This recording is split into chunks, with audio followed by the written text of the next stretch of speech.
Astonishing Legends Network. Disclaimer. This episode includes the usual amount of adult language and graphic discussions you've come to expect around here. But in the event it becomes an unusual amount, expect another call from me.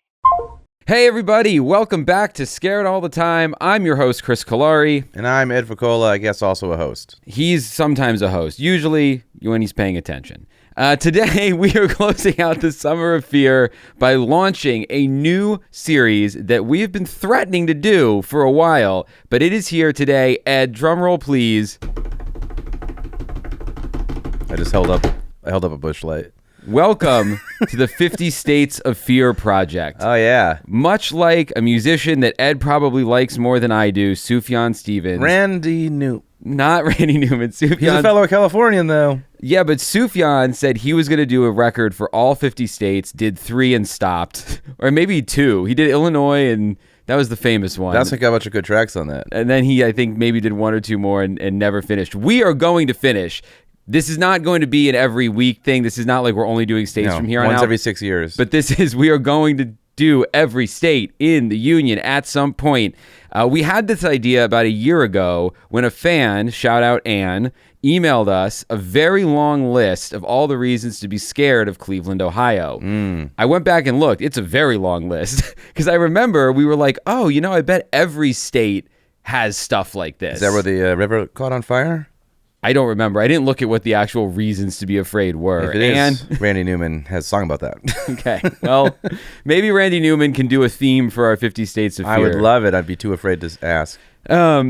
But when we saw that list, we were like, oh, I bet every state has stuff like this. And 50 States of Fear was born. Now, don't worry. Ohio is very near the top of our list of the state to tackle We're not doing it alphabetically. We're not doing it alphabetically. We can do it in whatever order we want. And we wanted to start with California for a few reasons. A, we live here and have for almost 20 years. And B, I think with the exception of maybe Florida, no state is more closely associated with good summer vibes than California. Are you just ignoring Hawaii?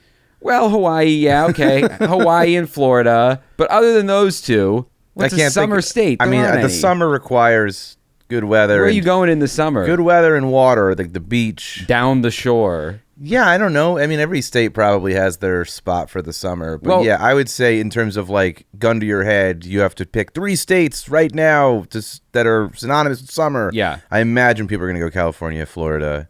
Unless you're like some fucking rich person who's like, I don't know, the Hamptons or something, then maybe New York State. But that's ridiculous. Ed, let's get through the cold open. I'm sorry. And then we will have this discussion. I'll cut all that. Also, like Florida, parts of California are hell on earth. This state has been a reliable generator of pain, chaos, death, and destruction since long before America was even a country. No matter who you are or why you come here, it seems like no one really leaves unscathed. Whether it's because of monsters in the mountains, cults, killers, ghosts, greed, or even just the ground, we're here to prove that the West Coast is the best coast. If you like being scared all the time. What are we? Scared. When are we?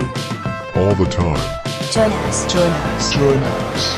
Now it is time for Scared All the Time.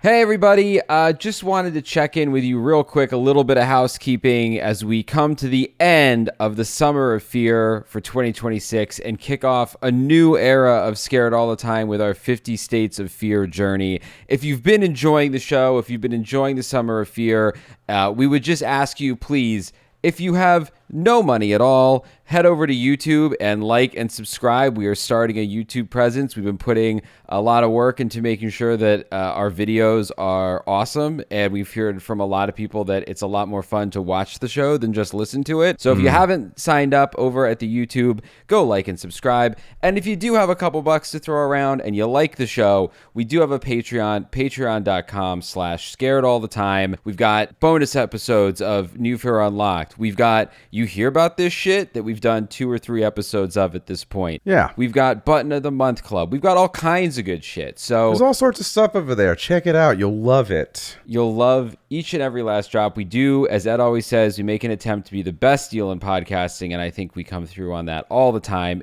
If you need just a little bit more convincing of how good things can be when you become a scaredy cat, we wanted to stop in with just a couple of 5-star reviews as well. So if this is the first time you're tuning in, in and hearing a 5-star review corner. The gist is, if you leave a 5-star review for the show, we will sometimes read it at the top of the show. So let's dive right in here with our first one. 5 stars, best medicine for panic attacks. This is from Elise I or Elise Roman numeral 1. I'm not sure which Elise we're speaking with, but Elise says 5 stars, best medicine for panic attacks. I've been listening since very early on and found this show to be my all-time favorite. I hate banter. However, something about Ed and Chris is just a magical combination that keeps me coming back for more. I have emetophobia, the fear of vomiting, and one thing I really struggle with is going to the dentist. I just had a visit the other week for 2 crowns, and even with nitrous, I was still freaking out. My dentist suggested I put on some music, so I grabbed my headphones and started the tsunami episode. And after a few minutes, Ed and Chris's voices lured. We haven't lured anyone into anything. No, we sure haven't. Our voices lulled Elise into a nice calm. But we're also happy to lure people into the Patreon. So yes. Whenever I'm having a rough time with my anxiety, I turn to them to help distract me, and it always makes a huge difference. In parentheses, I don't know what it says about me that these topics help calm my anxiety. Probably should get that checked out. In all seriousness, you guys have been a real support to me during some tough times, and I can't thank you enough for that. Keep doing what you're doing. So thank you, Elise. I hope we can lull you to sleep on every desperate occasion. Yeah, I'm glad we're helping out somebody. I'm looking through these. There's a lot we have and a lot that are very nice. But I'm going to choose one here because they mention our beloved Patreon. So okay. This one's from It's Amber. World's best fear-based podcast. 5 stars, long-time listener, first-time reviewer. Chris and Ed are the best, and who knew a fear-based podcast can make you LOL on the regular? Also, join the Patreon. 10 out of 10. Worth it! ! So, amazing. Yeah, awesome. So that's exactly the kind of review that we wanted for today. And then, since a lot of these have mentioned that they're longtime listeners, I feel like we could wrap up 5-star review corner with a new listener. 5-star reviews, my favorite new podcast. The review is from CFW 2018, and the review says, found you because of Astonishing Legends and took a few years to get to you, but I'm so glad I did. Okay. There are several episodes I have skipped over because they are my fears, but all the others have been amazing. You both make me laugh for so many reasons, dark and light. Keep the scares coming. And that's the idea. We feel like if we do this show right, everybody, even our biggest fans, there should be an episode or two that they will never listen to because it's too scary. And that's the idea. So I'm glad we're coming through for you, CFW Hall 2018. And we have other 5-star reviews. There are many that we have yet to get to. We will get to them all someday. But for now, I think we can leave the 5-star reviews there. Again, hit the YouTube, hit the Patreon. You know where to find us. And I think with that said, let's kick off the 50 States of Fear with part 1 of California. Part 1. So there's more California to come after this, but we are really on the final stretch of Summer of Fear and about to enter spooky season. So, get it while you can get it.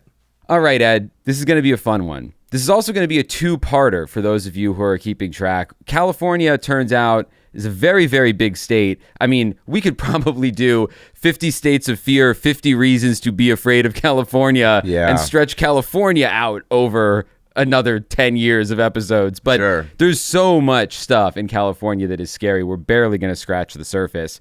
But I guess before we dive in, I wanted to continue a debate that we may have just started in the cold open, or Ed, maybe you've cut at this point. Okay. But I wanted to end the Summer of Fear with the debut of California as 50 States of Fear, because to me, California, with the exception of Florida, is maybe the summariest state that you can imagine. And then if I hadn't cut it, or other shit I've maybe cut too in there, I said, what about Hawaii? And I said, that's a good point.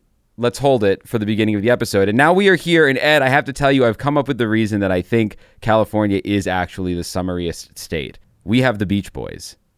Okay.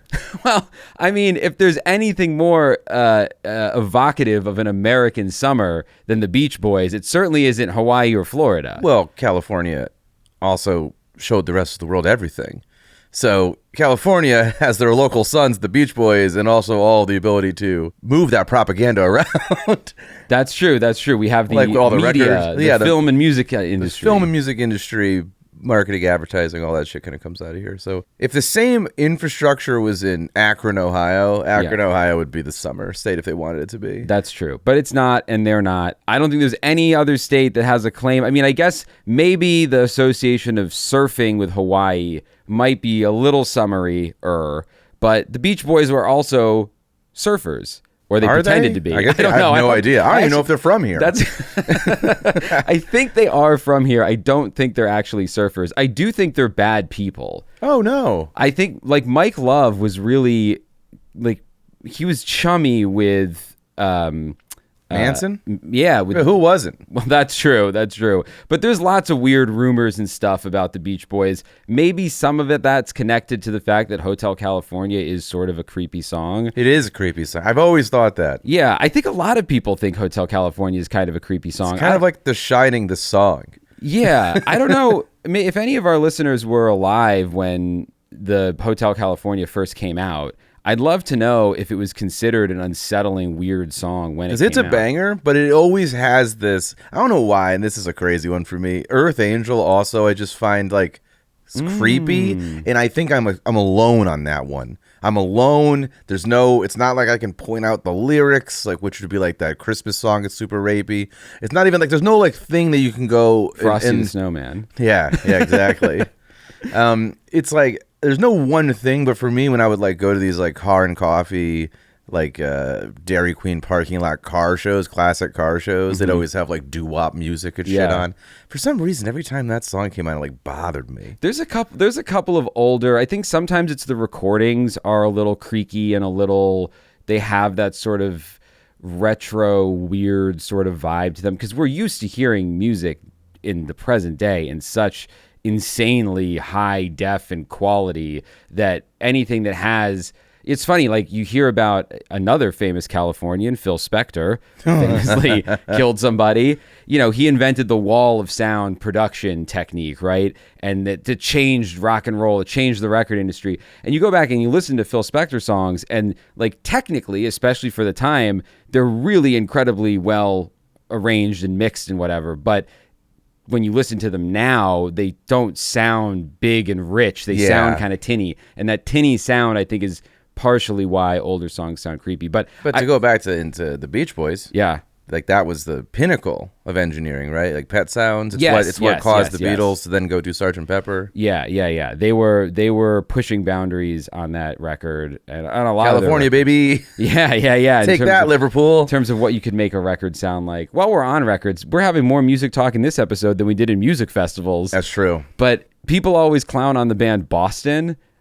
I don't think about them in any capacity. Well, I have that record that has like a UFO in the front. Yeah. Okay. And every single song on that record is like a number one hit. And every single song on that record, even though now they're kind of cheesy songs, that was a record that was recorded. I forget the guy. I don't know the band all that well, but basically that was a record that was recorded and produced and engineered in that guy's like basement. Like he had a vision for what like a modern, at the time, rock record should sound like. And if you go listen to that record, it sounds that record sounds insanely good considering it's 40 years old at this point, easily.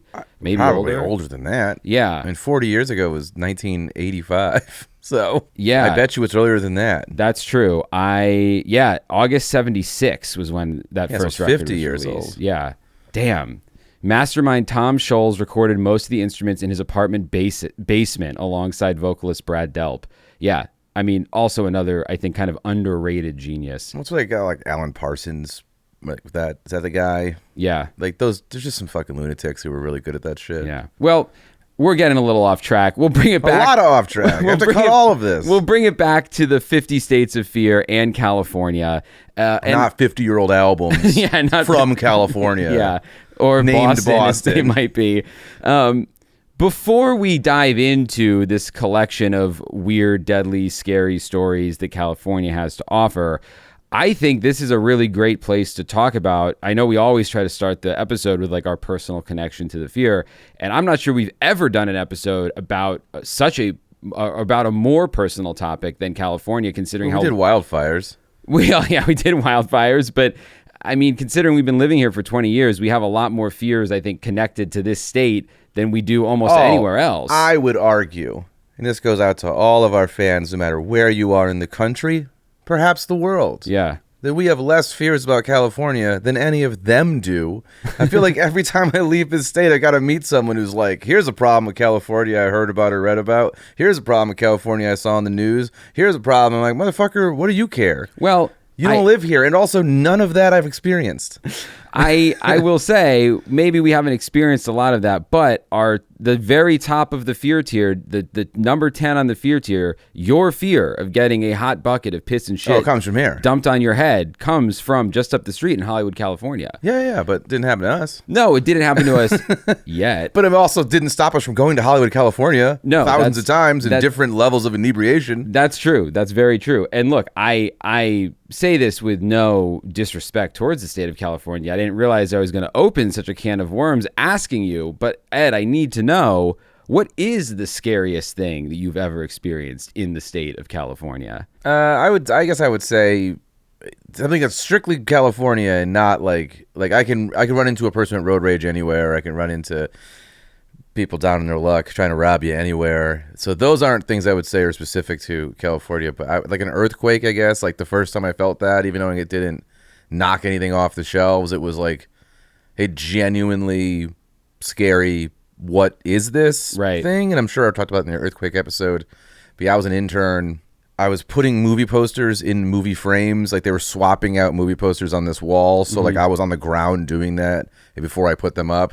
And so like I'm like on my hands and knees and I like feel my whole body.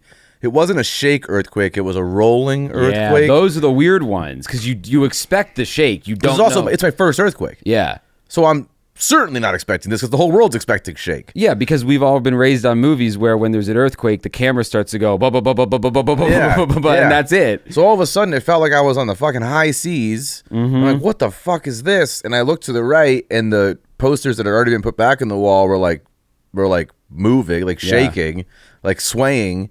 And then the lamp had like a ceiling lamp was on like a cord, and like that was kind of like whoop whoop, like going back and forth. And I was like, what the fuck is happening? Because it just felt like waves were rolling underneath you, but it was very quick, like, seconds long, but then you still have that like tinkle-link of glasses and stuff. Yeah. And so I remember that being like, what the is that could have been worse in my head, you know what I mean? Yeah. And I don't like them anytime they happen. So I think California, for me, the scariest thing is that. Or if I'm driving up north, I just don't like being in Northern California, like that, like San Francisco to maybe like Eugene, Oregon, like some sort of like that space of Northern California where like Endor was shot, like in the woods through Southern Oregon, always just feels like extra creepy in the woods, big trees. Yeah. It's beautiful, but it is a little unnerving. At night, though, like at night, you're like, please don't run out of gas. The only time I've ever been up there, I think, was at night. Our mutual friend Ellie Smolkin, shout out Ellie. When the first summer I ever came to visit LA, I jumped in his car and we took a road trip up to his family's place in Vancouver, and we did it in like a 22-hour stretch, basically. Like we didn't stop we stopped, but we didn't like stay overnight anywhere. We just drove. And by the time we got up to that part of the country, it was getting dark. And I remember kind of heading into those wooded areas as the sun was going down and kind of being like, whoa, we're really in the middle of nowhere out here. And it was also so synonymous with like illegal weed growing and other shit. So you're just like, you really don't want to be pulling off to ass directions. No. Once you're past San Francisco. Yeah. So that's creepy. So just like, the redwoods are the most amazing things if you get a chance to see them, but it's also just scary because they're giant trees. Like it's at night or whatever. Or it's just weird to think they exist. Yeah. It dwarfs you. So earthquakes, big trees, wildfires. Which, by the way, 20 years we've been out here. This is kind of like them being all the time feels kind of newer. Yeah. We had seen it previous, but now it's like annoying. Yeah. I mean, until last year, I think I probably would have had a few different contenders for scariest thing about California. But that fleeing that fire was really, even though in hindsight, my literal life and my wife we weren't in super danger. That was my wife was 8 months pregnant. It was so stressful and I will never forget pulling out of the driveway, and that was the first time I turned around to face the mountain. I think I said this on the wildfires episode, but I'm getting all these texts, but I can't see it. I can smell smoke, but I can't see it from my house. And after the sun went down was when we left, and we backed out of my driveway, and that was the first time I was facing the mountain, and it just looked like the world was on fire.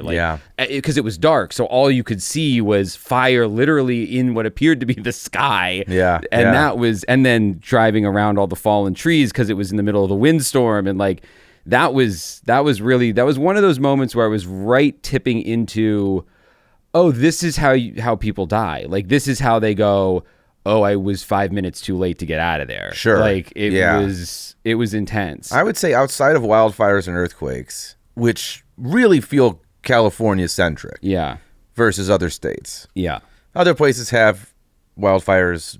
Canada has wildfires. Yeah. But the earthquakes is kind of an us thing. Yeah. Other than that, and I won't go into any detail on this at all. Okay. I won't push you. I was just sitting here thinking, what's such a California-specific fear thing? And it's not even a real fear. For me. It's not a fear. I want people to know this is not a fear. Okay. But absolutely, there is 20 years in this specific industry, in this specific city, there are times where you're like, oh, that conspiracy might be true. Or this thing might be as not great as people say. There are people that I've run into in this industry where you get the eerie feeling that they just don't live in the same world that you do. And that's not always an evil thing, but there are just people that you really feel it in your gut, like, oh, I don't know that this person thinks of me as a human being. And maybe not because they're necessarily a psychopath, but just because they just live in a different stratosphere of wealth and power. And you get it's like a feeling you get of like, oh, I'm just not here. I might, and that those sensations are weird. Have I talked about the Freddy Krueger guy in my driveway? I don't remember. I guess this is sort of a socioeconomic thing. That's what I'm saying. I cut that earlier, but yeah, there's things where if it's just going to be about I got plenty of stories about screaming hobos, but that doesn't feel like California. That just feels like socioeconomic, no safety net issues. Yeah, every state has. It was definitely a no safety net issue, but it was very, very frightening. It was. Until that gardener told me that there was a man living underneath my apartment. Yeah. That guy, the Freddy Krueger man in my driveway, was the scariest guy. And then also facing city bureaucracy, because at the time I was living in West Hollywood, and I was like, oh, I'll call the West Hollywood sheriff because they'll get here faster than the LAPD. And they wouldn't come because I was one block. You're the wrong side of the street. One street south, of wherever they go. And then I had to call the LAPD, and then they took an hour and a half to show up. And it's crazy that the day I learned that was interesting too. Like when we got broken into here, and it was like, oh yeah, I know you're 61 feet and away from what the sheriff's department handles. Yeah. Or the sheriff's department only handles the side of the street with odd numbers, and so you have to call LAPD. And it was like, wait, I mean, it makes sense, I guess. The jurisdictions or whatever, however that works. But yeah, when I realized there was a distinct line in the sand about that was interesting. Well, anyway, all of this is a long-winded way of saying, I think, as I just said at the top, that California could probably be a whole sub-series in and of itself. And we're not going to cover an exhaustive list of all the scary things about California, even in these two parts. I think we should probably say this at the top of every one of these episodes. Of every state-based episode? Of every episode about states. 50 States of Fear, yeah.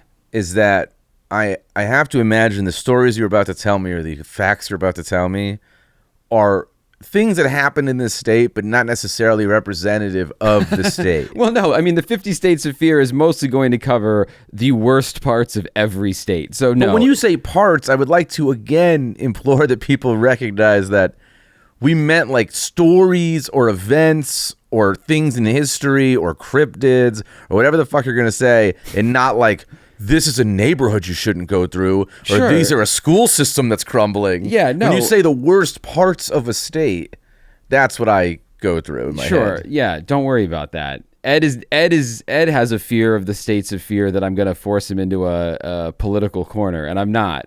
Don't worry. We know that California is the serial killer state. We know it's the cult state. It's the earthquake state. We could do this entire episode just on the famous stuff, and it would be longer than most podcasts. The Manson murders, the Night Stalker, Black Dahlia cut in half and still unsolved, Zodiac Killer. I mean, all of those have books, movies, docuseries, all about them, and we're going to leave them all out. We're not going to touch any of those because you know about them, and if you don't, there's better places to go find out. There's a much more pressing fear that I want to start with that reaches all the way back to the beginning of not quite time, but almost, and that is the death trap sitting right beneath our feet. And I don't mean the earthquakes. You mean literally like the tar and oil? Yes. Okay. Because we're literally on top of it right now. Yes. The tar and oil in Southern California, famously centered around the Brea Tar Pits, which is right down the street, has slowly and painfully killed innocent creatures for the past 60,000 years. The very ground of California itself is deadly. These bubbling sulfurous pits are located just over a mile from where we're recording, and you've probably seen them in TV and movies. There's no way that's a mile. I walk there. A mile You're and saying a half. I walk a mile? Yeah, you've walked a mile. You've done it. It's certainly not a mile. I've never walked a mile in your shoes. It might but be a half mile from where we're standing. It's close. You've probably seen them in TV and movies, whether it's the Tommy Lee Jones classic Volcano, where a volcano opens up underneath In the my La Brea Tar neighborhood. Pits. Miracle Mile, the TV show La Brea that was on a few years ago. I even think I maybe became aware of the idea of a tar pit. It's not the La Brea Tar Pits, but The Land Before Time has a very scary sequence where Littlefoot and his friends fall into a big vat of bubbling, tar pit. When they had that idea, perhaps they probably animated that in California. Probably, yes. Now La Brea is Spanish for the tar, It is. so it's the tar pits. I guess, yes. It's like an ATM machine. It is a little bit like an ATM machine. It is, La Brea is Spanish for the tar. Way back after the animals, but before California was heavily colonized, Native Americans would harvest the asphalt that came off the tar pits to waterproof baskets and boats, and early Spanish colonists would use the same asphalt to seal their roofs. And they were the ones who named the place La Brea the Tar. According to scientists that work at the tar pits, the image that you have in your mind of why they are dangerous is not entirely accurate. So when you think tar pits, you probably are picturing the statue of the elephants out front of the La Brea Tar Pits that are getting sucked into a giant bubbling black vat of tar. Yeah. That's not really the danger zone. I mean, stay far away from it. Don't go anywhere near the big open pits of tar. But Also, if you see a cone on the street near there, that cone is letting you know that tar is bubbling up through the street. yes. So just be aware that those green cones, Yes. and that rancid smell. Yes. Yeah, just step away from that. Your shoes will get all fucked up. It's really funny. There's a diner right. Well, Johnny's. It hasn't been an operative. No, I know, but I can't imagine. Johnny's Diner, so it's this like 1950s, 1960s diner that closed down probably, I don't know, 2 decades It's in the ago. Big Lebowski. Yeah, but I can't imagine it was ever operable because that area smells like sulfur so often. I can't imagine opening a restaurant there. You have to imagine, though, that when that was popular, Yeah. when open and popular, there weren't like catalytic converters. The cars Yeah, smelled like shit. Everybody smoked cigarettes. That's true. Everything was no stinky. one noticed the tar smell. Point is, you don't really ever have to worry about a tar pit opening up beneath you and sucking you down like a giant sinkhole or something. That doesn't really happen. Not only do you not have to worry about it, it is shocking to me that they have finally, in the entire time I've lived here, I've been working on this, they finally opened the La Brea subway stop. Oh, yeah. So they must have thought it was fine enough to drill a giant hole through this huge area, which must have been like an engineering feat and a disaster. That's true. I hadn't thought about that, but you're right. Yeah. That must have been a really difficult tunnel to dig. It's really deep if you've been in it. It's not as deep, I don't think, as when I was in London and you go to those like survive the bombs. Yeah, super deep London subways, but it's really deep. It's multiple escalators down. Yeah. At this stop. The most famous open pit, the one that you're all thinking of at the Brea Tar Pits, didn't open by itself. That was actually left behind by a commercial mining operation in the 19th century. So that's why there's a giant hole in the ground, and the tar actually filled it by seeping up from the ground. I think I said this in another episode when we talked about the tar pits, but it's just an amazing thing where it was like, hey, we fucked this up. We'll just give it to the city as a park. Yeah. We can't close this pit to hell. Maybe throw a statue on here in a museum and say I donated it.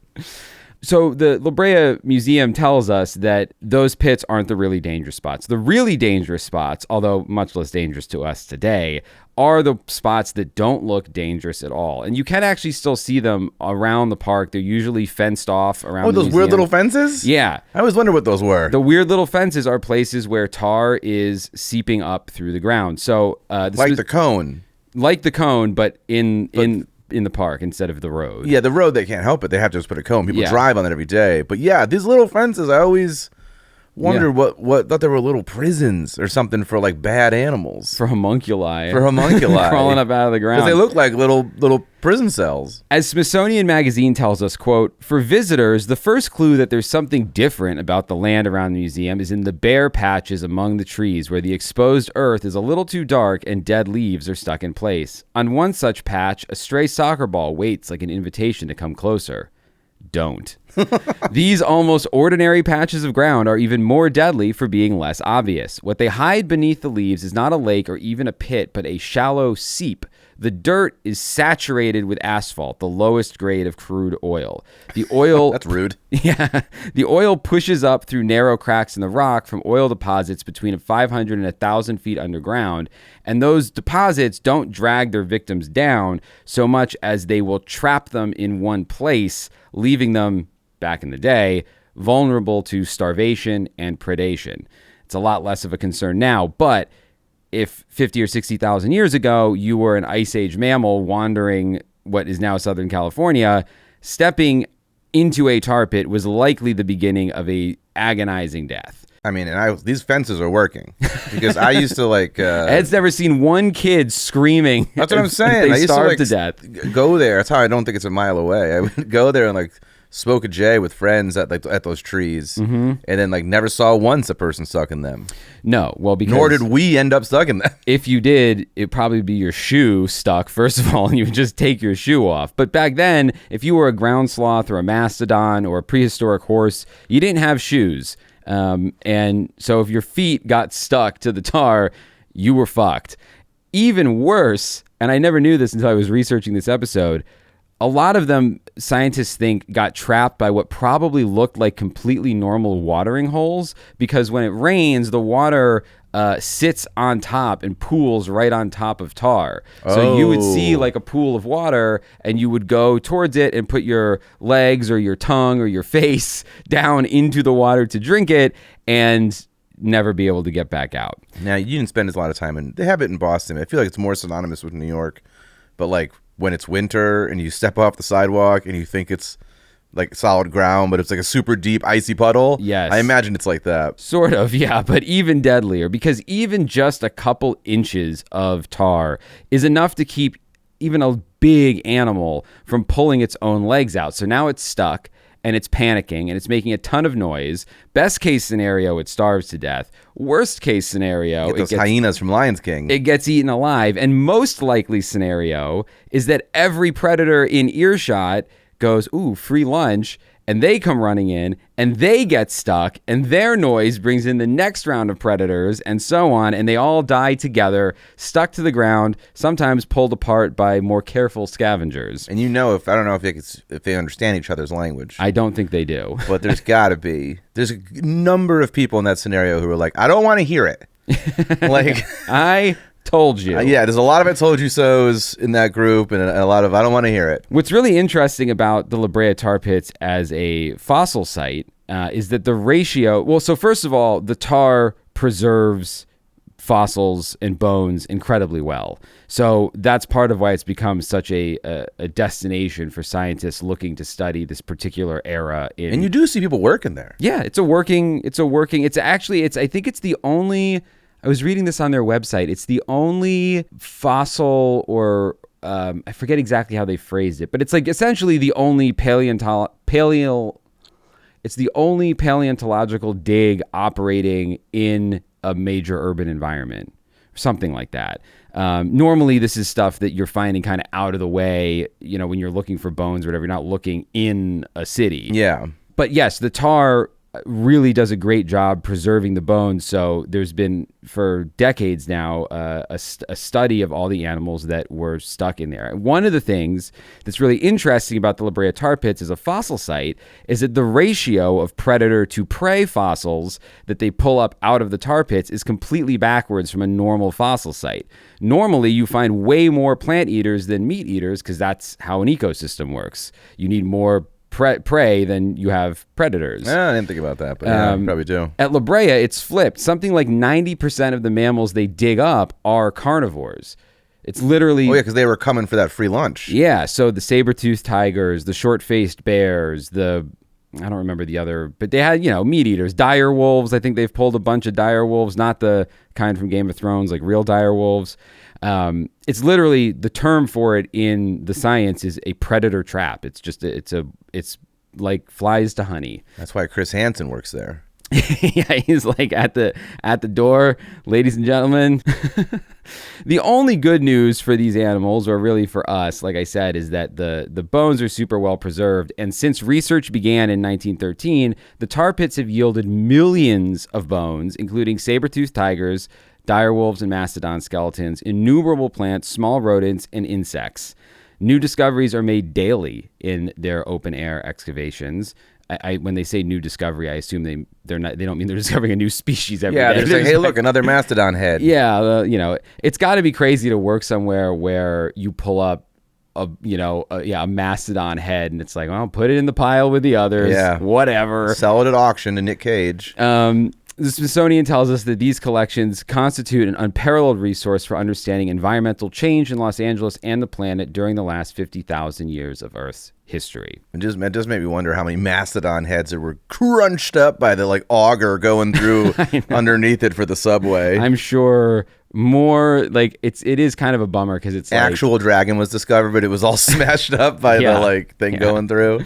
It's like the beginning of Reign of Fire, but instead of stopping, they just drill through the dragon. Yeah. Some guy's like, oh, fuck. They're like, COVID's not going to be forever. We got to get as far as we can, because that was the thing. That's what really got them to the finish line. Was like... Oh, was that it was easier to dig because everyone was inside? Well, it was just they had a whole... I don't know if it was specifically for the subway, but all of that worked down Wilshire. There was no cars in the road. Almost no cars in the road. That's interesting. And so there was something where it was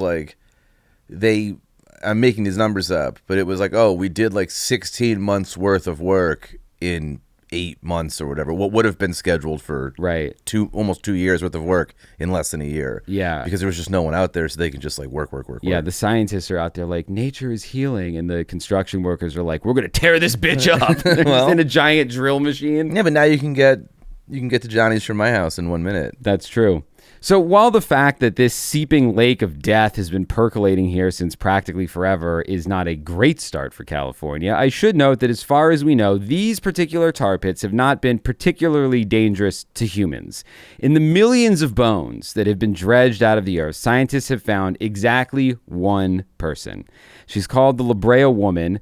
The skeleton is somewhere around 10,000 years old. They think she was in her late teens to mid-20s when she died. And interestingly, her skull is fractured, which leads some researchers to believe that she didn't just wander into the tar. She was killed and tossed dumped into the tar. Yeah. And who knows? We're just taking the scientist's words for it. Maybe she's only not 10,000 years old. Maybe one of the scientists just dumped someone in the tar pits. And it's weird. The La Brea Woman has a name tag. Yeah. She has a butterfly tattoo on her lower back. Well, they wouldn't have that. Well, that's true. Not on tattoos. If you see a tattoo on your bones, then you've discovered the first android. That's true.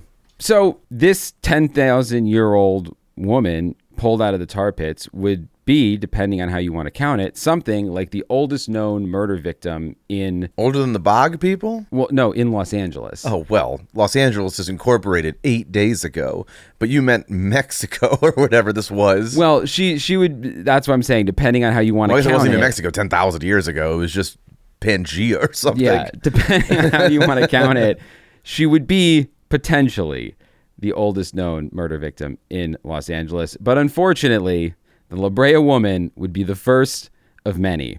Oh my God. The history of California is painted with a gentle hand in most of the state textbooks. As PBS SoCal cheekily summarizes it, quote, California was originally populated by people who did not farm but made very nice baskets. The Spanish Padres arrived and California Indians moved to the missions to learn farm labor. Some of them died there, mainly because their immune systems weren't sophisticated enough to handle modern diseases. By the time Americans arrived, native Californians had mainly vanished somehow.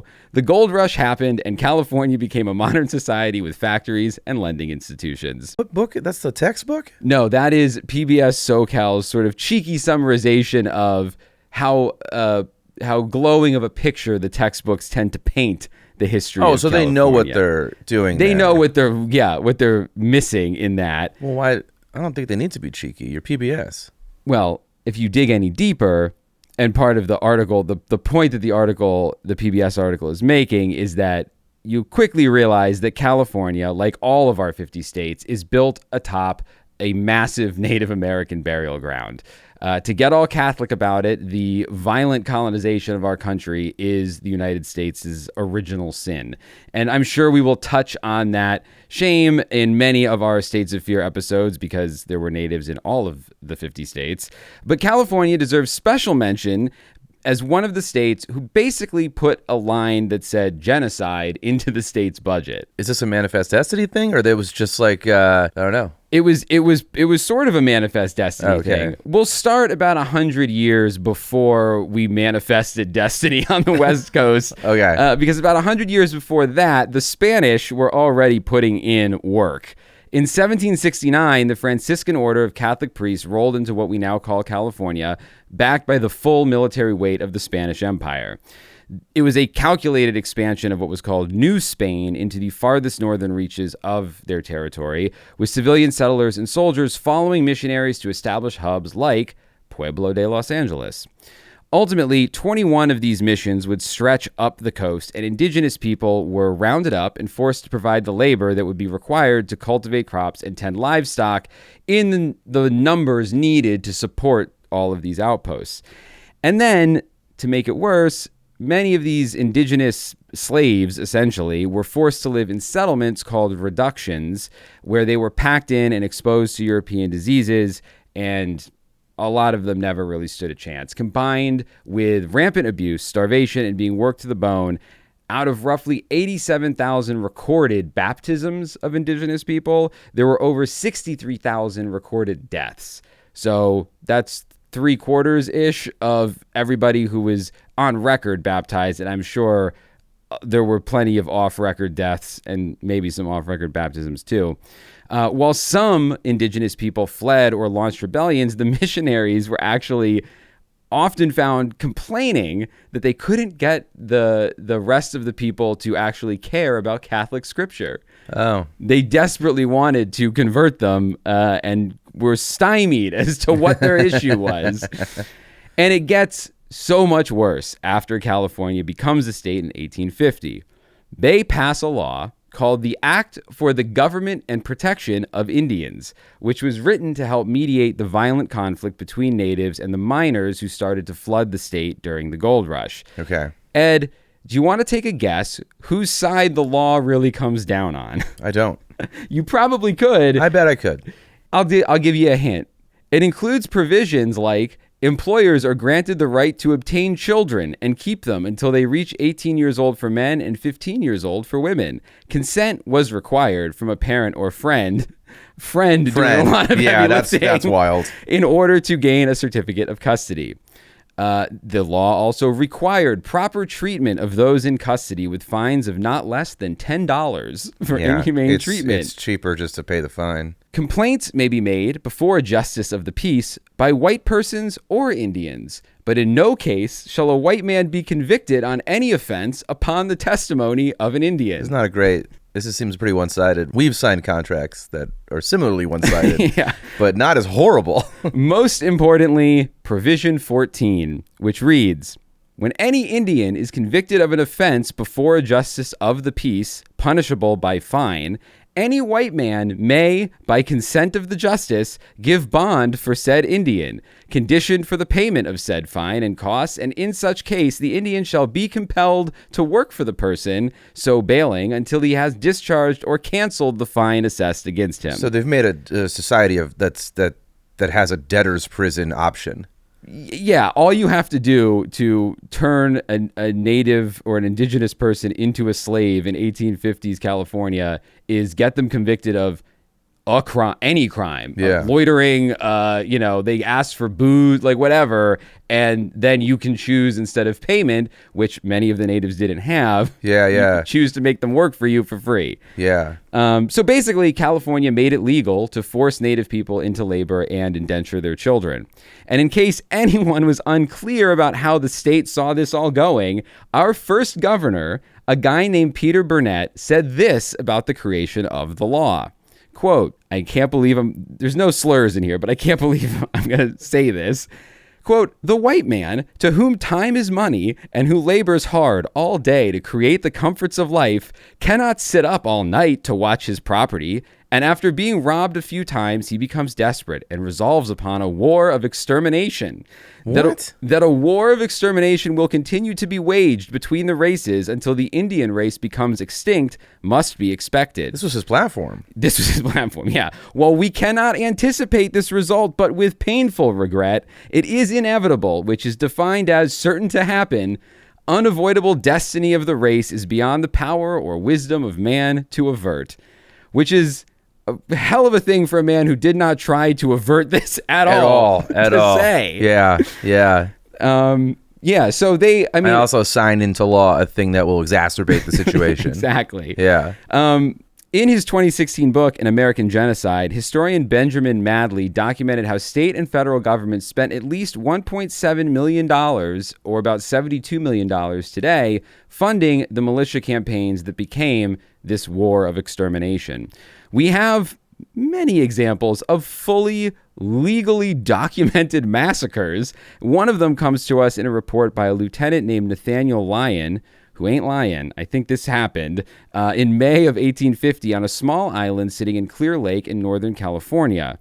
The island would become known as Bloody Island, so that kind of gives you a sense. See where that's going, yeah. Lyon's men attacked a Pomo community, and he wrote, quote, having rapidly cleared the island, I saw no alternative but to pursue them into the Tula, which is just sort of like this big marshy area. The Tula was thoroughly searched with severe and protracted efforts and most gratifying results. The number killed, I confidently report, as not less than 60, and doubt little that it extended to 100 and upward. These are all people who, by the way, think they're going to heaven. Yeah, these are all like God-fearing, fucking, I'm doing this because of whatever. Yeah, they know they're going. They're like, this is part of the holy charge. They're probably going to ask when I'm up there how many people I killed. And I got to have the numbers ready. I got to have it. Smaller bands of bounty hunters operated in even shadier capacities, paid in an endless river of blood money. According to PBS, quote, in Shasta City, officials in 1851 offered a bounty of $5 for every California Indian head turned in. Several unsuccessful miners suddenly found a more lucrative living in murdering Indians, bringing in horses laden with as many as a dozen native people's severed heads.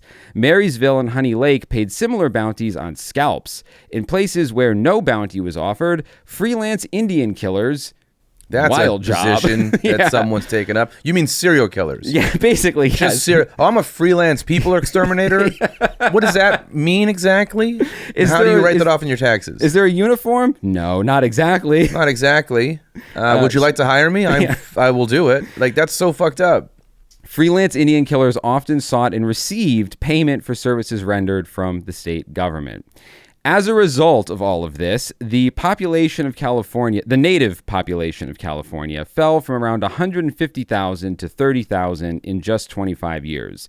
It's estimated somewhere roughly between 9,500 and 16,000 people were killed outright by militias, vigilantes, and soldiers. With numbers like that, it's almost hard to believe that Californians had time to do anything except kill indigenous people. That's outrageous. But the gold rush is in full swing, and as soon as men started spending time below ground, they found plenty to be scared of down in the dark. Yeah, good. That was, Fucking good riddance. Hopefully their own actions would be one of the things that they had to think about. Yeah, sitting in the dark gave me time to think. It's also just crazy to me before we move off this topic, because it is a really heavy thing, but a really important thing that all of this did happen. But like, it is just nuts to me that we sanctioned murder at this scale. I think there are people actively working to get that back.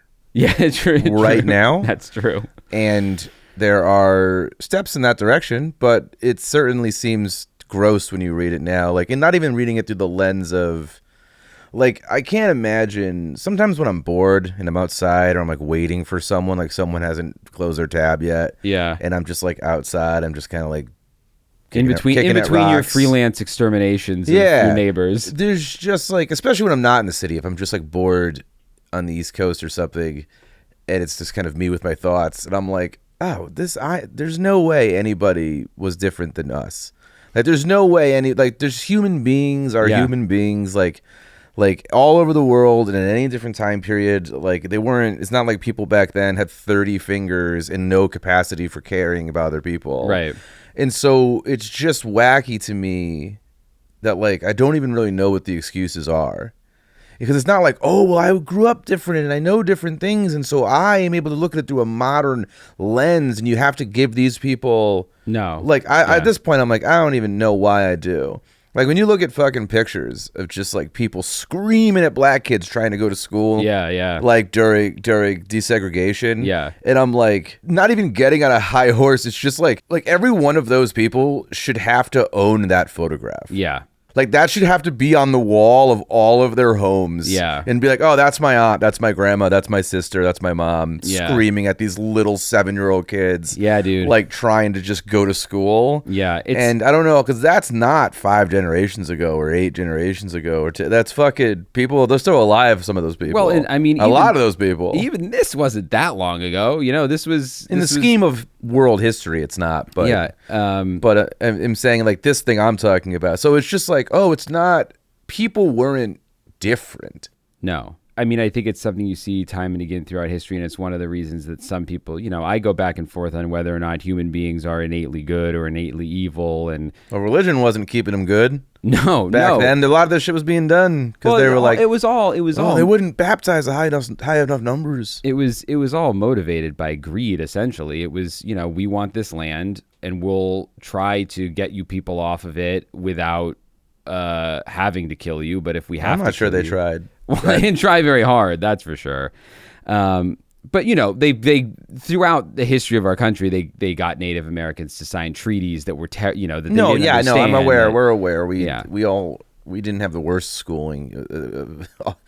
Opposite of what some people would say about America and its schooling, we had decent schooling. But I'm saying, like, it's never going to be easy to hear these stories ever. No. And be like, oh, this was a vibe. No. And I don't think that's like a 2026 viewpoint. No. Of that. I think a lot of people would just go, that's not cool. Yeah, no, it was terrible. But once the gold rush started, that both played into why all of that happened, but the gold rush also was the birth of many of the legends that spread across California. One of those is the Tommyknockers. You may have heard of the Tommyknockers. I have heard of the Tommyknockers because of that one book. So besides the shame I hope that they felt analyzing their own actions down there in the mines, there was a whole other kind of monster to be found below ground in California, and whispers of it started up around the same time that gold was found in California. So around 1848, 1849, gold is found in the foothills of California, and basically the entire planet might as well have just tilted sideways and dumped everyone into California to come and get gold. When you think about a prospector, we imagine them in overalls and hats, kind of crouched over a stream, panning for gold. But much of the actual gold wasn't lying in the stream waiting to be scooped. That was just where men looked for signs that there was a jackpot of gold nearby, because some of it would make its way into the water. Most of the gold deposits were actually locked in quartz deep underground, and getting it out meant hard rock mining, which Sounds like a really cool thing that an 80s metal band would do. Or a California law would be passed saying that's what Native Americans had to do Yeah, or to that. make the way to the mines. Unlike mining soft sediment, though, so there's hard rock mining and then there's soft rock mining. And coal and oil sand is soft rock mining. And mining those sediments is a little bit less labor intensive, although I'm sure also still very difficult. But gold had to be hammered and blasted out of the rock. Vast underground networks of tunnels had to be dug. It was a very highly specialized kind of mining. Yo, what work. the fuck? What the fuck is gold? Like, in the sense that I'm just suddenly irate. Who was like, hey, gold matters? And then everyone was like, I better go blow up everything to find it. like it's not like gold. It's one thing if people were like, you know what, there's not a lot of gold, and but the people who have it, like if you lick a gold bar, you stay young for 50 years longer than you should. Like there's no. Well, it's just like someone's like, this is worth more. Well, because I think for throughout history, it was and still is a rare and precious metal in terms of the amount. Can't be that rare. I walk outside every day and see people wearing things that look gold. Well, yeah, now things can look gold, but I mean back in ancient times in prehistory, at the beginning of trade and stuff, people weren't, even once they started manufacturing their own money, there was still it was gold backed and silver backed, and there was still a value to a shiny, precious, rare material. I'm just saying, it's weird that we've added values to anything.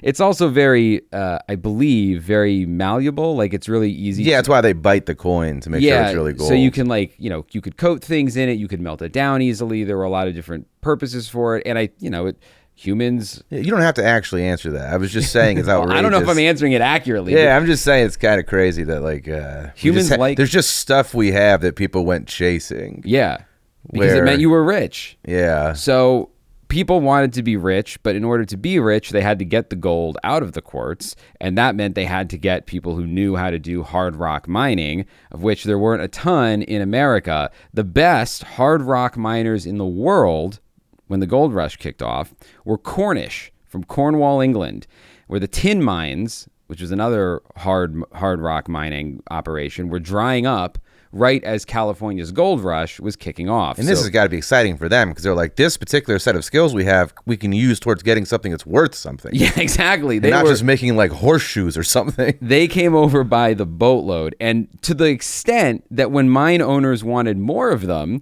the story goes that they would ask a Cornish miner, hey, you got any guys back home who'd come work? And the miner would go, well, my cousin Jack back in Cornwall would come if you paid his way. So many people said this that Cousin Jacks just became the American nickname for Cornish miners. So they were all called Cousin Jacks. That was like the term. I feel like there was an Italian equivalent on the East Coast. Probably. For whatever, jobs were available. Greasy Dinos was what they called us. So the Cornish miners came over, became Cousin Jacks, and the Cousin Jacks brought their gods with them. Or not gods exactly, they're little guys. The Tommyknockers. Pronounced Tommyknockers. Per the lore, now if you've heard of Tommyknockers, you probably are thinking of the Stephen King book. That's what I was thinking. Not one of his... he doesn't remember writing it. He doesn't remember writing it. It's not one of his better books. It is loosely connected to a Tommyknocker mythology, though.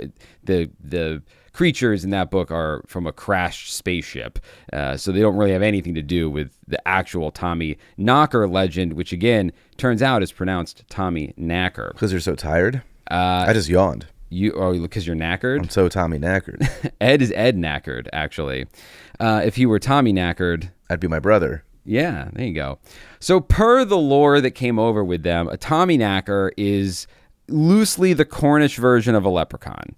Little man, like 2 feet tall. Sometimes their skin was green in color instead of wearing green because they were dressed like miners. They literally were known to wear these little mining outfits, and they lived down in the mine.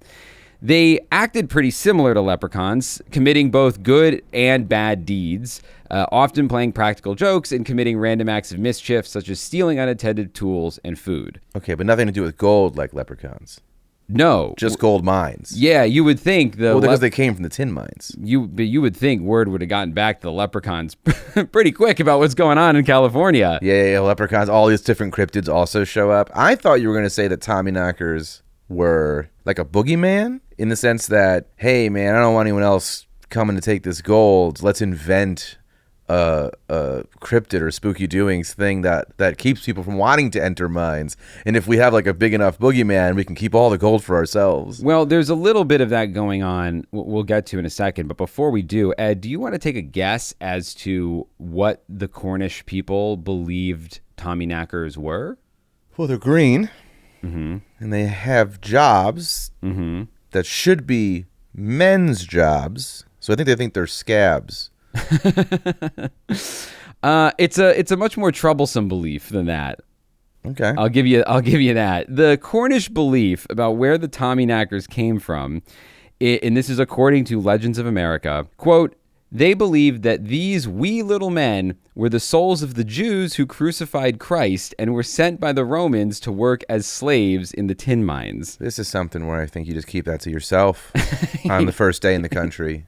This belief was so strong that Tommyknockers were allegedly never heard on Saturdays, nor at times of Jewish festivals. This is out of control. I can't take back what I said earlier, but like maybe they were distinctly different people at that time period. This is both terribly anti-Semitic, but also very bad news for anyone working in the mines on Saturdays or on Jewish festivals, because the Tommyknockers were named after the vital role that they played in keeping the miners safe. Quote, the name comes from the knocking on the mine walls that often happens just before cave-ins. Caused by the creaking of earth and timbers, some thought these sounds of, quote, hammering were malevolent, indicating certain death or injury. Others saw their knocking as well-meaning, warning the miners that a life-threatening collapse was imminent. And others still believed that the knocking sounds, that they should follow the knocking sounds, and they would be led to a rich ore vein or some other kind of good luck. Okay. Which is weird because the knocking precedes this whole thing's caving in. Yeah. I feel like you shouldn't be walking inwards at all. No, you would think the people who believe that the Tommyknockers were guiding them towards more gold would not have survived long enough to spread that belief. But apparently that's what some people thought. And to the miners of the day, you know, we've covered a lot of folktales on this show. We've covered a lot of different monsters and spirits and whatever. To the miners of the day, this was not like a fun little myth that they told each other when they got drunk. This was reality. According to an article from a Nevada paper called The Union, quote, in a 1957 interview, retired miner Fred Nettle, a member of a pioneer Grass Valley Cornish family, described the miners' attitude towards Tommyknockers. When a Cornish miner of the old school tells you how his life was saved by a Tommyknocker's warning, he's not being facetious. His respect and feeling towards these underground elves is almost religious. And so this was a thing that was taken very seriously. If you love them so much, why don't you remove them from slavery? Well, they're very comfortable with how these people got in the mines, but they also are fans. So the evolution of the Tommyknocker, once it got to the United States, it did evolve. It sometimes took a more spectral... Well, the first way it evolved was that insane myth about the creation of the Tommyknockers fell away because the gold mines of America would not have been haunted by the ghosts of anyone from the Roman era. So that explanation changed pretty quickly. And also the mythos surrounding Tommyknockers in some cases took on a slightly more spectral turn, and the knocking sounds started being attributed to the spirits of deceased miners who had died in a collapse or something. Easier, cleaner story. Yeah, like from a film development perspective. Let's go with that. Yeah, let's cut out this runner about the Jews and just make it that ghosts of people who used to work here. Yeah, and not people who killed or knew Jesus. Yeah, right. To keep these friendly Caspers on their side, miners would leave out scraps of food or small tokens, basically trying to bribe their way into the ghost's good graces. And there were other rules too. You did not whistle down in the mine because whistling could set the Tommyknockers off. Dude, those people that sleeping woman lived with? What sleeping woman?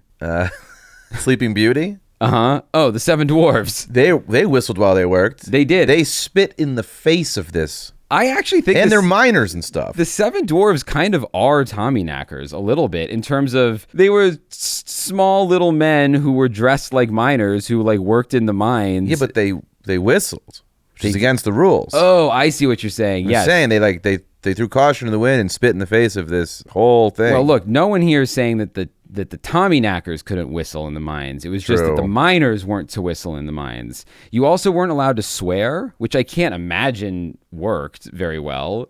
I think swearing's a new thing. Is it? It might be. I don't know. I've seen Deadwood. Yeah. I guess that was not necessarily history. That's Yeah, a television show. No, but it was history that. But that's also Deadwood is nowhere near California.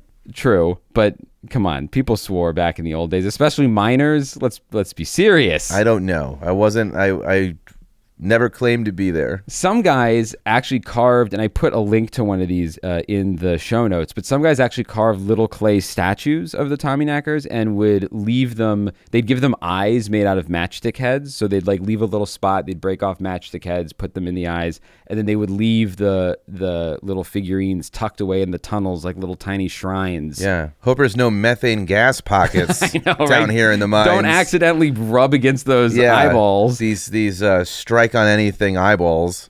Now, in certain places, like you suggested earlier, the Tommyknockers were rumored to be straight up malevolent.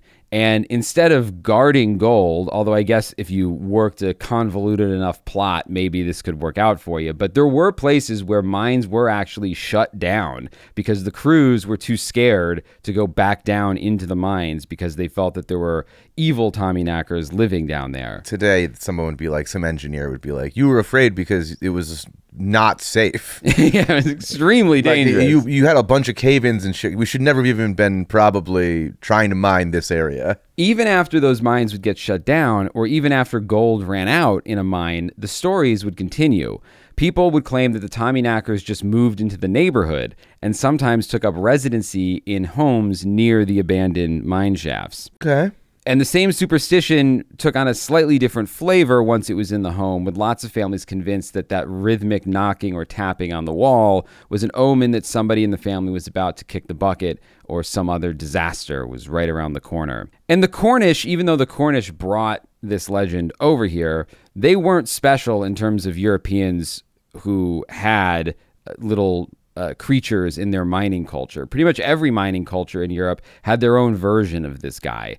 The Welsh had the coblanow, knee-high little miners who'd knock you in the direction of a good vein. So again, I guess once you heard the knocking, which is definitely not a good sign. Yeah, well, I think it's two schools of thought. I'm just saying, like, maybe some mines it's established early on. Like, you might not know when you enter a mine or start a mine what you're going to run into. Right. And so you might find out pretty quickly that we have the ones that knock for cave-ins, and other ones might be like, oh, we have the ones that knock for good shit. But here's my thought.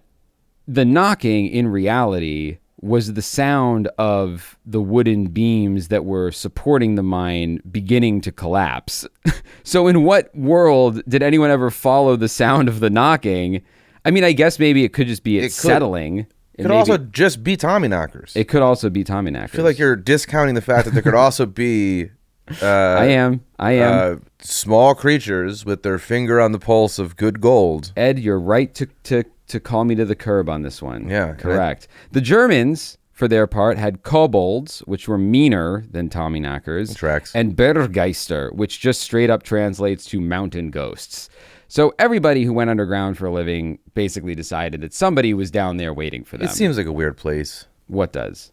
Being super far underground. Oh, yeah. And I don't know. I can only go by like coal mine imagery, but like you're not standing up straight or anything. I don't think so. You know what I mean? It's pretty terrible work. It's a fucking it's terrible work. So you might have to come up with shit just to like get through the day. That's true. There's a folklorist named Ronald M. James who's basically like the go-to guy on this stuff. And according to him, belief in the Knackers back home in Cornwall pretty much died out around 1900, which is America took over all of them. Yeah, that's when everybody left. But it is interesting that out here, the Tommyknocker actually spread, and the stories jumped through to miners who weren't even Cornish. This guy James talked to another guy who learned about Tommyknockers from his dad, who is Portuguese. So as far as I can tell, I mean, like I said, we've covered a lot of myths on this show. This is one of the only European folk spirits that came to America and actually did better here. But everyone who came to America did better than where they're from. It was at that time period through 50 years ago. It was an American success story for the Tommyknockers. They found a new home here and they thrived. Yeah, talk to a Tommyknocker today, though.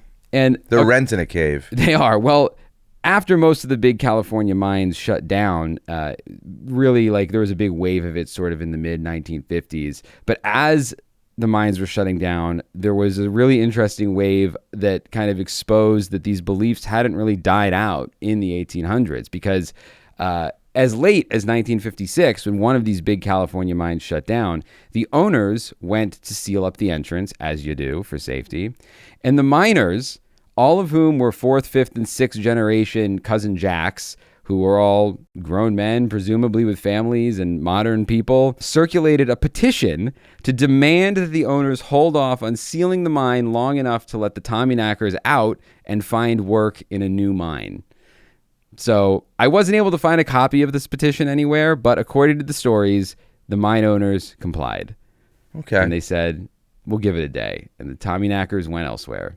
Well, they were sent to another mine to be slaves per their origin story. Hey, look, they want to find miners to help. They want to find, they're a shoulder to lean on if something bad's going to happen. I bet you in modern times. I'm just saying their origin story wasn't that. No, their origin story That's all was I'm saying. Very bad. You're saying in modern times? I was going to say in modern times, maybe they're working in the data centers. Oh my God, they're all lumped up. They have like all sorts of fucked up diseases because they have to be around all that shit, like all that stuff you see coming out of like towns where they build them. Everyone's like, I'm sick all the time. It's where all the minerals went. So they're just like, they followed them. They're like, this isn't a cave. Yeah, this is what you guys have been doing with this shit. I would never have led you to any of this if I had known. So all of this mining, all of this gold rushing, resulted in the quick construction of rough, ramshackle towns where the miners could live, drink, fight, eat, sleep, and kill each other. When the gold rush was over, some of those places, like Sacramento and San Francisco, hung on and grew into bustling modern cities and towns. Other places weren't so lucky, and so we have a rash of ghost towns throughout California. I have to imagine those are more inland than the ones on the water that succeeded? Yes, most of them are a little bit further inland. And there are 2 ghost towns, one traditional, one not so much, that I think are worth highlighting as we wrap up the part 1 of our journey through the frightening corners of California.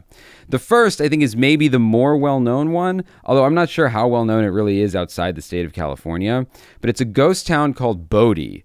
I'm aware of it. Yeah, up in the hills of the Sierra Mountains near the Nevada line, almost 8,500 feet up. You're going to pass a lot of signs for that. You are. If you're driving around. Ed, do you want to take center stage here and tell the people what the ghost town of Bodie is today? It's a tourist destination. No, I know, but why is it cool? Why is it interesting? Because everybody disappeared. Well, they didn't they left. Have you? I've never been. I just know the sign. I don't know. Ed just knows the sign.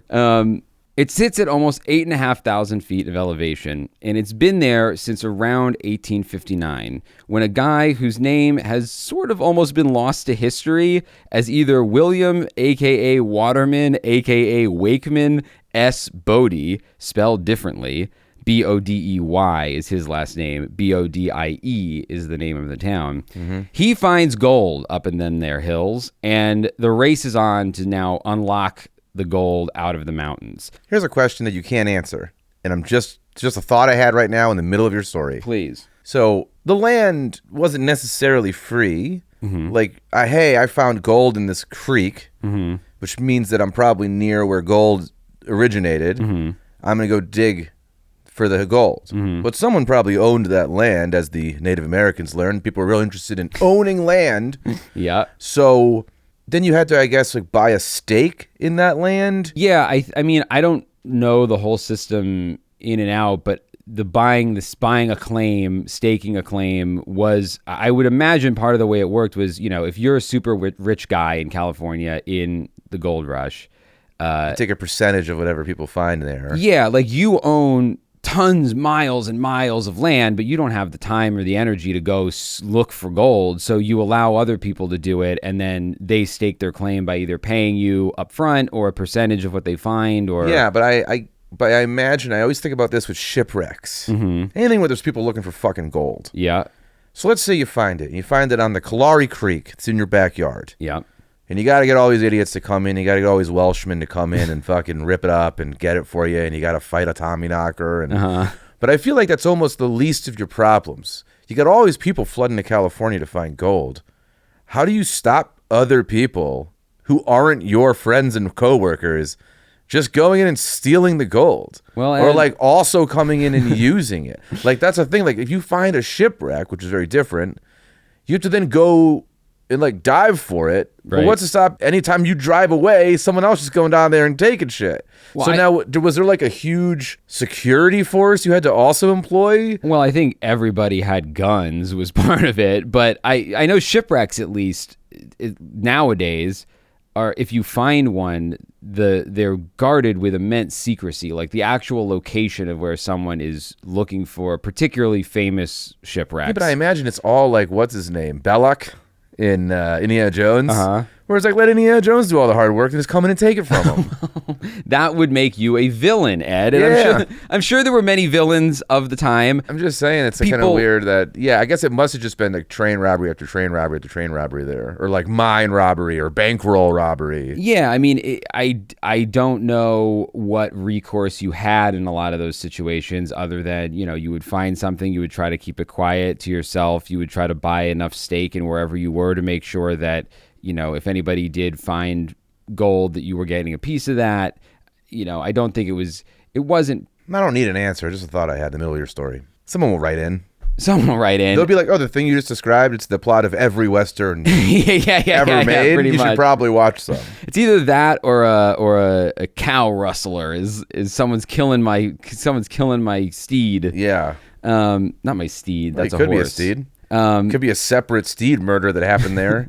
The first cosmically dark thing about the ghost town of Bodie is that William, a.k.a. Waterman, a.k.a. Wakeman S. Bodie, didn't even live long enough to see the town that would be named after him be built. According to the ghost town's website, Bodie and his mining partner, known only as, quote, Black Taylor, died in a blizzard that same winter. I think that was a descriptor or their name. I don't know. Okay, I yeah, don't we'll never know. It's We'll never know. capitalized, so... Okay, sure. They died. So they found this area. I think there were actually four of them, and these two, Bodie and Taylor, went to go get supplies and got caught in a surprise blizzard and died in the blizzard and never actually made it back. So then the story goes that the other two named the town after him, but that the person who made the sign spelled his name wrong, and it just stuck. There you go. So for years after it was established, though, they hadn't found much gold. They established some mines, but it was pretty much considered just a backwoods, nowhere kind of outpost. And then a mine caved in 1876 and exposed a massive body of gold beneath the ground. So even the best thing that ever happened to Bodie was a tragedy. I don't know if people died, but I assume they died in the mine. I have to imagine, unfortunately, that all cave-ins, there's somebody like with a pickaxe standing there. Yeah, causing it. Yeah, exactly. There's no thing where I was like, I was eating a sandwich. And it just, I heard a rumbling. I looked over and something happened over there. Yeah, I bet you it's some guy being like mad about even being in there and then find no goddamn gold today. No fucking gold in here. And bang, bang. And then that was the last bang they ever heard. Yeah. Well, 4 years later, by 1880, Bodie's population had exploded from next to no one to something like 10,000 people. And that's what I'm talking about. That's where it's like, we need to have a record of who are you? I've never seen you before. It's like, it must be so crazy. Well, this town was deadwood levels of feral. The town at its peak had around 65 saloons, which is a lot of saloons. Even for 10,000 people, that's a lot of saloons. Plus brothels, gambling halls, opium dens. And it was so violent. It was so reliably daily violent, as you say, crime is oxygen. Crime is oxygen. That according to Bodie.com, the question that people would ask when they got up in the morning was, have we a man for breakfast? Meaning, did someone get killed last night? So every morning, people would just get around the table and go, have we man for breakfast? Is there a body in the street? Like, that was the going concern each morning. According to one legend, when one little girl found out that her family was moving to Bodie, she prayed to God with the words, "Goodbye, God, we're going to Bodie." That's amazing. The town's reputation even birthed its own little boogeyman, the Bad Man from Bodie, which sounds like it could be a Randy Newman song. Oh, could be. He wasn't really thought of as like a living, breathing guy, but it was the phrase. But he seems to have inhabited the soul of everyone in that city. It was a phrase that bounced around the whole West as shorthand for like the worst guy you could run into. Like if you ended up in the wrong part of town, you might meet the Bad Man from Bodie. According to LittleHouseOfHorrors.com, quote, apart from the gunfights and murders, the harsh conditions also took a lot of lives. During the savage winter of 1878 to 1879, hundreds were killed of exposure and disease. Other lives were claimed by mining accidents. People got killed by falling timber, explosions of powder magazines, and other accidents. A disastrous fire struck in 1892. The abandonment of the Bodie Railway in 1917, and another much larger fire in 1932, which destroyed half the town, led to the end of Bodie. People weren't still getting gold in 1932. No, but that's just like a town that was established. There was a town, and there were buildings, and I'm sure a couple people still lived there. I don't think it was a bustling place. But from 1932 to 1962, the town sat more or less abandoned as it stood the day the last person walked out of town, when the state, in 1962, the state of California stepped in and turned it into a state historic park. But they made an interesting choice. There's probably an episode of California's Gold about it. Maybe. What's California's Gold? California's Gold with Huell Hauser? I've never seen California's Gold. It was like a PBS or like not Public Access, it was bigger than that, but like... I mean, I've heard of Huell Hauser. Was that the name of his show? Was California's Gold? And he'd be like, "Hi, I'm Huell Hauser. And we're here at Bodie." And he's just like the friendliest, most fun little guy who, I think she's kind of big. I think he was like a Marine or something. But I'm saying, like, he was just like a delightful person who would take you around different places in California on this show, and they would just be like, "Hey, I'm you out. Hey, look at this." And then he'd have like his cameraman who's always like talking to the cameraman. He's like, "Hey, Frank," or whatever. Yeah. "Come look at this thing over here." And then be like, "This is a flower. Isn't that great?" Anyway, he's the best. And I can only imagine him in peak Bodie trying to be nice to everyone. Well, and them killing we'll him. check on YouTube, and if there's No, he's no longer with us. No, I know, but if there's R.I.P. God bless you, Hauser. If there's an old episode of California's Gold on YouTube, maybe we can put it up in the show notes. Yeah, I'll see if I can find the Bodie episode. Yeah, but the choice that the state made here was, even though a lot of the town was still left, instead of polishing it up and kind of turning it into a museum, sort of, they made the choice to preserve it in a state of what they call arrested decay, which means they don't fix anything, but they do everything they can to keep it from decaying further. Oh, that's pretty cool. Yeah, so they've kind of frozen it in time. It's the bodies exhibit of buildings. Of buildings, sort of. There's roughly, depending on what you consider a building, there's roughly 170 structures still standing in Bodie. Some of them are just like sheds and stuff. But they sit there exactly as they did, with dishes on the table, pool balls still out on the felt, stuff is still on the store shelves. And Is it messed up that I don't think it's as cool because it's 1932? Well, I don't think it had changed much from, the 1890s. Yeah, but something cooler about finding like a whole town frozen in amber from 1890 versus like, there were automats and stuff in New York in 1932. Sure, but if you ever go up there or you see pictures of it, it looks like the 1800s. I've never followed the sign to Bodie. It doesn't look like the 1930s. It's all wooden homes, and it looks like a Western set. I'm sure, I didn't check, but I'm sure it's been used as a Western set. I'm sure it's kind of, you go to like Sturbridge Village or something in New England, and it's like a colonial town. It looks exactly the same still. Yeah. And Bodie... In that case, maybe I can skip it. I don't know. Bodie isn't just a ghost town in name only, as many ghost towns are. A number of the buildings that remain are said to be haunted. There's the J.S. Kane house, which belonged to a big shot local businessman back in the day. And that house is reportedly haunted by the ghost of a rather large Chinese woman, likely a former maid. She has a habit of showing up to kids visiting one of the upstairs bedrooms. She also has the unfortunate habit of trying to suffocate people in their sleep. Okay. One park ranger Sits on them. Hey, one park ranger's wife had a particularly nasty run-in with the ghost of this woman. She'd gone to bed early only to feel a massive crushing weight pinning her to the mattress, and she actually had to fight for air so that she could breathe and was struggling so hard that she fell right off the bed. Her sleep paralysis demon is a large Chinese woman. Apparently. It's not what you think of when you think of sleep paralysis demons. Not at all. No. But this woman, and she's not the only one who has been accosted by this particular spirit. A park ranger, Gary Walter, was in that same room when he says the door swung open on its own and the air instantly felt heavy, like he was being smothered by something he couldn't see, which now that you said is just her being big and fat. Just a big fat ghost who's like trying to let people pass, but the doorway is too small for them both to go through, and they're like, oh, what is that?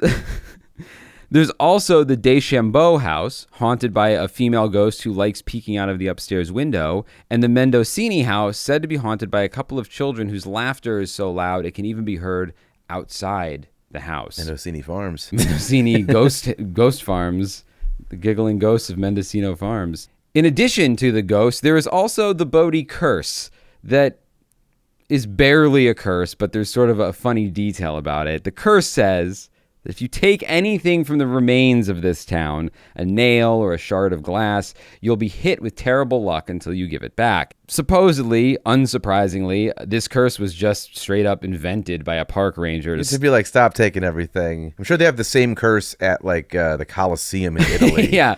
But interestingly, it worked so well that according to at least one source I found, the park gets a steady stream of packages from people sending back the bottle or the piece of rusty metal. That's actually awesome. Or the wood that they took, often accompanied by long, guilt-ridden apology letters describing the divorce, the car accident, or the dead pet that they're sure the curse caused. I fucking love that. Like, that's your next, The Ring or something. You know what I mean? Like, there's like I feel like every one of those packages is another short story about the haunting that followed that person from Bodie. Yeah, it sounds like an old outlaw country western song. Like, I sent my curses back to Bodie. Oh, that'd be a good song. And then I want to wrap up with a lesser known ghost town that's a ghost town in a different way. A place called Colma, California. This town does sit much closer to the water. It's just south of San Francisco. It's only a mere 2.2 square miles, but it boasts an impressive population of 1.5 million people. I'm sorry, what? This 2.2 square mile town has a population. This is a brain teaser for you, Ed. It sounds like Carmel. How does a town that is only 2 square miles have 1.5 million people there? They built vertically. No. Like New York City. 8 No, million I mean, you people could. on an island. Here's the answer. Only 1,700 of them are alive. You piece of shit. I You didn't fucking say tricked that me. they... Yeah, you piece of shit. And that is because Colma is a modern necropolis. Almost 75% of the entire town is zoned for cemeteries and has been for over 100 years. That's kind of sick. According to mental... You should maybe stop having a name of a town, though. It's just stop having the name. No, people live there. 1,700 people live there. The town motto is "It's good to be alive" in Colma. Stop it. It is. They have we should go. I'm not driving that way at all, but we should stop in there. If we visit Colma, Yeah. I've always wanted to go to Gilroy, California, which is up by San Francisco as well. It's like the California capital of garlic. Okay. Like most garlic, probably across the country you buy is like from Gilroy. Oh. And they have a Hershey Park style theme park that's all garlic themed. And you get like instead of teapots, it's like garlic bulbs. Wow. And they have like garlic ice cream. Okay. And I've always wanted to go for really no other reason than that's kind of ridiculous. It is. And so we should definitely do a Gilroy Colma double feature. It's a great idea. I'm in. According to Mental Floss, quote, the town's morbid claim to fame is a result of laws passed in San Francisco in the early 1900s. At the turn of the 20th century, the city was struck by an epidemic of the bubonic plague. Smooth criminal. It was also in the middle of the gold and silver boom, and land within the city limits suddenly seemed too valuable to hand over to the dead. Oh, wow. So in an effort to conserve real estate and out of growing concerns over the contagious nature of dead bodies, San Francisco outlawed burials in the year 1900. 1900. So you were no longer allowed to bury anyone in the city of San Francisco. The existing cemeteries, because nobody wanted to operate them anymore because you couldn't make money because nobody was allowed to be buried there, fell into such disrepair that reports of people playing soccer with exposed human skulls was not unusual. Whoa. And between roughly 1920 and 1940, San Francisco unearthed and shipped 150,000 bodies buried within the city limits to Colma, California. Okay, it's one thing to be like, the land's too valuable, we can't make any more cemeteries. It's an entirely different thing to be like, you know what, just dig up all the cemeteries. That's land as far as we're concerned to use for other things. And people wonder what's wrong with San Francisco. Yeah, that place is a shithole, and it's because of the Indian burial ground that it's for sure built on through ordinances. Well, they uninterred 150,000 bodies, shipped them all to Colma, which at the time was mostly just farmland. And even worse, I think, families of the dead were on the hook. So if you didn't pay for the cost of moving the gravestone, your loved one was just thrown in a mass burial pit in Colma and not properly reburied. That's so so fucked up because it wasn't their idea to move the body. No, but they still they were like, we're not going to pay for this shit. You're going to pay for it. And if you don't, fuck your dead people. So according to Wikipedia, the unclaimed headstones were then recycled in various San Francisco public works. So you can see reclaimed recycled headstones in the drain gutters at Buena Vista Park and bolstering breakwaters near the St. Francis Yacht Club. Oh my God. Yeah, they just used them. They just put them wherever they wanted. They needed rock. That is the craziest. It's the same mentality of like, well, I'm just taking it and doing this. Yeah, you can't stop me. Like this, every part of California's history started with, I'm doing this and there's nothing you can do about it. Pretty much. That's so crazy. So Colma has since grown into a town where many, many, many people are buried. Famous figures. Can you still be buried there? Yeah. Famous figures currently enriching the soil of Colma include Joe DiMaggio, William Randolph Hearst, Levi Strauss, and Wyatt Earp, who is buried next to his wife, Josephine Marcus Earp. But there is one other man buried in Colma who I think is worth mentioning before we bring this episode to a close. Joshua Norton, better known as Norton I, Emperor of the United States. Okay, I can't wait for this, but...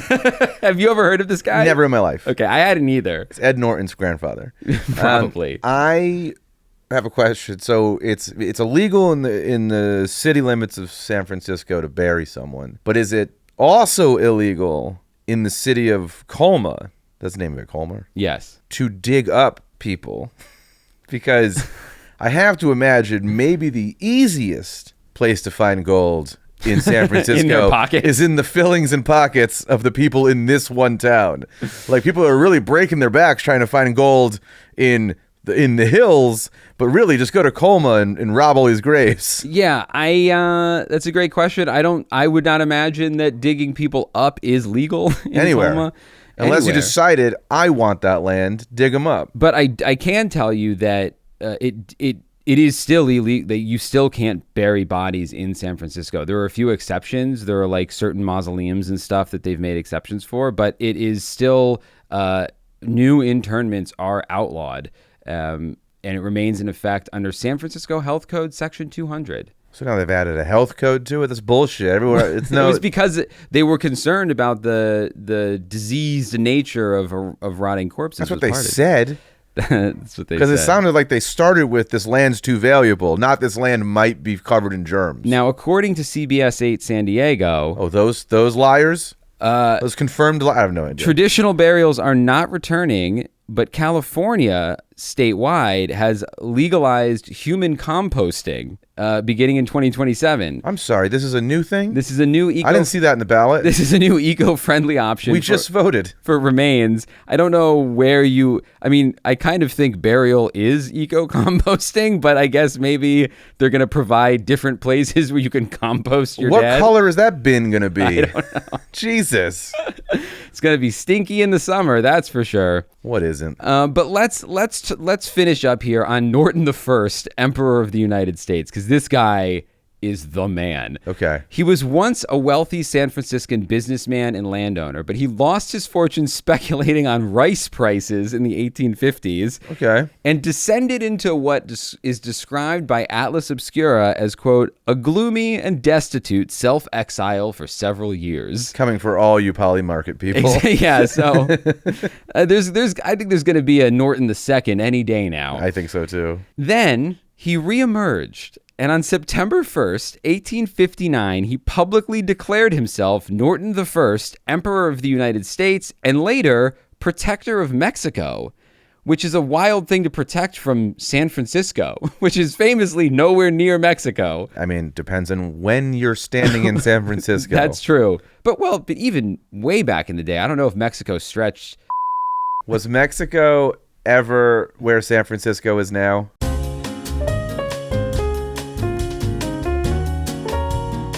No, thank you. I don't know why you need to know who I am. Well, Ed just asked, but it turns out I was wrong. San Francisco was part of Mexico. 3 years before the 49ers. 3 years before 1849. Yeah, I didn't realize that. I knew Mexico had gone up that we took a lot of it. I didn't realize it went that far north. We got that in the Mexican-American War, and 3 years later we're blowing it up for gold. Well, and 10 years after that, this guy was declaring himself the protector of Mexico, so maybe he wanted to turn back the clock. In any case, Norton I, Emperor of the United States, was encouraged by local newspapers, and he issued numerous public decrees on matters of public policy and even issued his own currency, which apparently was widely accepted in San Francisco. Huh. People loved this guy. The military hooked him up with a uniform so that he could look the part, and local theaters made sure he had a prime seat for every opening night for any show he wanted to attend.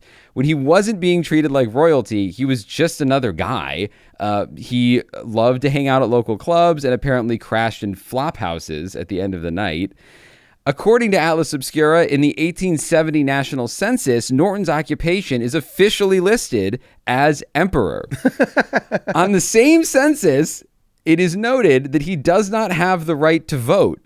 In that column, the reason is entered as insane. Oh my God, really? Yes. So he was officially considered too insane to vote, although I guess not too insane to be the Emperor of America. Everyone pretty much agreed he was out of his mind. But they did love him. The U.S. Army was a little concerned. At one point, he issued a proclamation that the Army should forcibly dissolve Congress. They didn't love that, but they just sort of ignored it. He did also, so by all accounts, he was a completely insane man who slept in a flop house and then was treated like royalty all day. But apparently he was also super articulate, very well read, had some genuinely progressive ideas. One of his decrees was to build a bridge and tunnel across the bay. Oh. Which was years before anybody did it. And apparently he was very, very good at chess as well. His reign ended on January 8th, 1880, when he collapsed on a street corner and died before help could arrive. The San Francisco Chronicle ran the headline, Le Roi est mort, the king is dead, and reported that 10,000 people showed up to see him lie in state before a small procession followed him to his first resting place. Lie in state meaning that like his body was on display. Yeah. I thought 10,000 people showed up to see where he fell over. Like, he's still there baking in the sun. No, they put him, I guess they didn't put him in the State House because that's down in Sacramento, but they put him somewhere. And then they buried him initially at the Masonic Cemetery, and then ultimately he was dug up and placed in the Colma Cemetery, where his gravestone still reads, Norton I, Emperor of the United States. And somebody had to pay for that move. It sounds like everyone just chipped in, probably. Oh, yeah, for him? Yeah, for him? Come on. Is there any portraits of him or anything? It's definitely cameras at this time. There is. I'll put in. He doesn't really look that cool. Yeah. Here, I can look him up for you real quick. It doesn't matter. Nothing matters. And then I'll put a picture in the show notes. But he's sort of. Well, okay. I hadn't seen this picture before. This one's pretty good. He looks pretty much exactly like what you would imagine a man who couldn't vote because he was too insane looked like. Too insane to vote. If you're watching this on YouTube, Ed is holding this man's picture up to the camera. If you're not, I'll put his picture in the show notes so that you can enjoy on your own time. Let me drink it in here 1 second. Yeah, those are the eyes of a guy who's having a lot of fun. I mean, Oh my God, his cane is like a hand holding a cane. His cane is like a cane holding a cane. What am I looking at right now? It's like a cane with a little hand holding the top part where you hold it. I love this guy, and I love the fact that there was a period in history where you could just do this. I mean, I guess people kind of still do in very different ways. You know, people who just insist upon being famous until they're famous. Mr. Beast.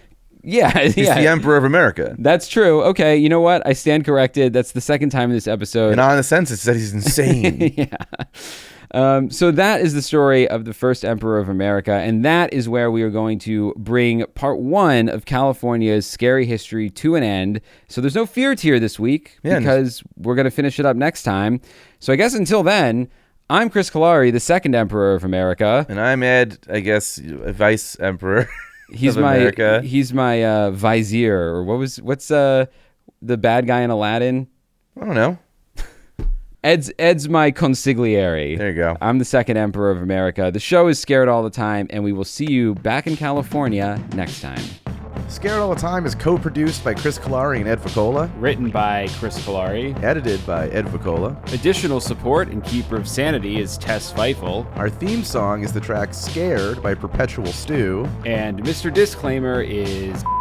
And just a reminder, you can now support the podcast on Patreon and get all kinds of cool shit in return. Depending on the tier you choose, we'll be offering everything from ad-free episodes, producer credits, exclusive access, and exclusive merch. So go sign up for our Patreon at scaredallthetimepodcast.com. Don't worry, all scaredy cats welcome. No part of this show can be reproduced anywhere without permission. Copyright Astonishing Legends Productions. Good night. We are in this together. Together.